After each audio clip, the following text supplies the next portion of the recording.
Hello, Arizona State Rep John Gillette here to talk to you about the Motor Voter Program with ADOT MVD. This is a federal program forced on us by the Clinton administration and made into law where the state must offer someone the ability to vote when they're getting a driver's license ID card. This program has been disastrous for the state of Arizona.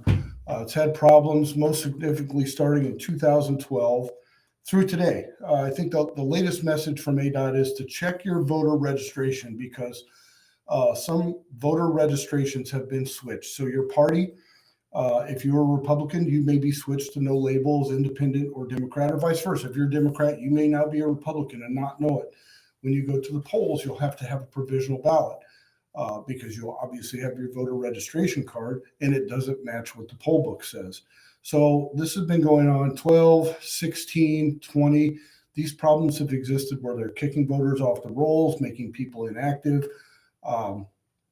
There's about an 80% fail rate with the latest audit from the Auditor General's office that third-party vendors with some of these locations around the larger cities where you can go in and get a driver's license ID or license plates, there's about an 80% fail rate. This is a fillable form online if you want to update, and you put your name, your social security number, your information in there. Then right after the block where you put your personal information in, directly underneath that is, and you can see the form, directly underneath that is a question says, do you want to register to vote? Now, when you're at the MVD itself and you're sitting across from an MVD employee, the clerk should ask you the question, number one, are you a U.S. citizen? It's a prompt that they have in their computer that comes up.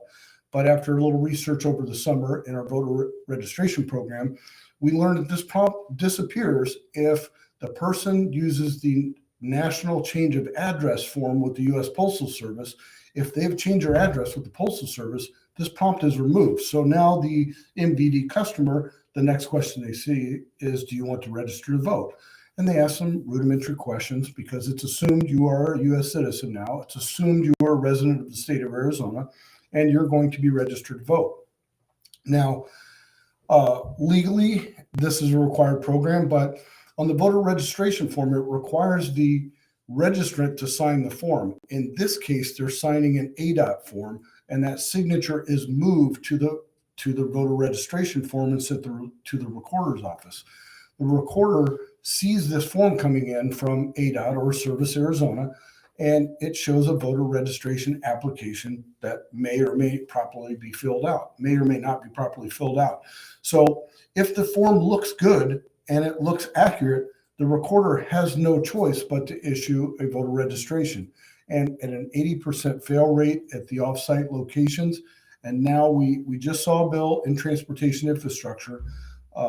Seems innocuous, but it is allowing homeless people to register to vote and use their address as a homeless shelter, a municipal building. Now think about this, folks. So let's say you have 100 homeless people going from this shelter, and they should be American citizens because the shelter folks do a good job of helping them out, getting them their certified birth certificate for wherever they were born, and getting their social security number, a new card from Social Security Administration. So they have the right documents to get an ID card, but here's where the failure comes in.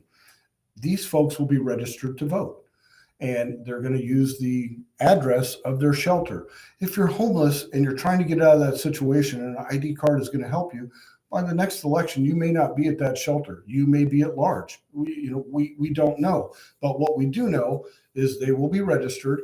They will be asked if they want to be on the early ballot list, and the prompt allows the clerk to really make that decision for them because there's nothing showing that the actual applicant has to do this. So this is what's going to happen, guaranteed. Stacks and stacks of ballots are going to be sent to homeless shelters. Who knows about this? If the homeless person is there and gets his mail-in votes, great. Maybe he's going to vote for a Republican to help get him out of that situation. But the likely chance of that happening is low. We're going to have stacks of ballots going to an organization, an NGO, and what do they do with those ballots? Do they do the right thing and do they send them back, or do they sit in a bucket somewhere and are picked up by a, quote, election worker and filled out. I mean, this is what we're talking about. This is fraud at its best. Is it intended fraud by this organization? Absolutely not. They have a clean intent to help folks get off the street. But with motor voter program, this is going to be the result. Mojave County alone, we had about 4,000 unqualified registrants, and we are the reddest county in the state.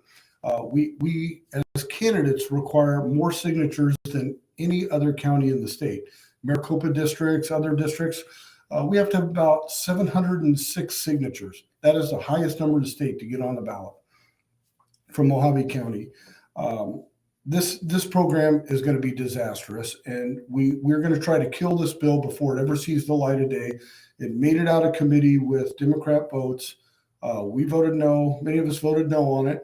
We're likely going to have to kill this bill, and I don't want the homeless to get any more trouble than they need to getting ID cards or something. But there's got to be another program. Now, one of the other contentious things with this program is if you register and you go in and you get your ID card, it never expires. So you have a duty and responsibility as a citizen. When you change your address, you're supposed to let ADOT know and you get an updated card. But what about the photo on the card? I mean, my picture's changed. My original Arizona driver's license didn't expire till 2033. I was active duty military, had really short hair, and this gray beard wasn't a thing. So my picture doesn't look the same. I'm sure many other folks' picture doesn't look the same. But we've got to put an expiration date on these things, and that will be a check and balance. If it expires and you go in and have to get a new ID card, you'll be re-registered to vote. And this time, maybe you're not homeless and it's a good address and you're partaking in the system and you're working. That would be a good thing. So this bill has many flaws, and it did survive committee with Democrat support. So they had no concerns. The Dems had no concerns about people voting and thought it was a good thing that we're going to consolidate the ballots at a central location for the homeless to vote. We saw that play out in Georgia. We saw that play out in other states. Consolidation of ballots in one mailbox is never a good thing. So that's something we're going to look at. We're going to kill this bill and make sure that we keep the voter rolls clean, the voter integrity clean, and try to instill confidence back in the people.